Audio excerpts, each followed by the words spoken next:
కార్తీక పౌర్ణమి నాడు 365 ఒత్తులు గుత్తి దీపం అని ఆవునీతిలో ముంచి వెలిగించేస్తుంటారు.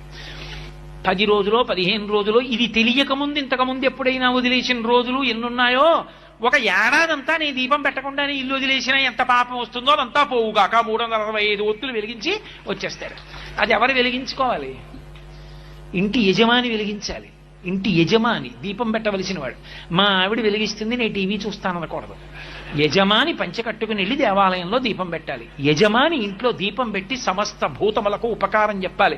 ధర్మపత్ని సమేతస్య అని సంకల్పం ఉంది, కానీ ఆవిడ వెలిగించి ధర్మపతి సమేతస్య అని చెప్పిందని సంకల్పం లేదు.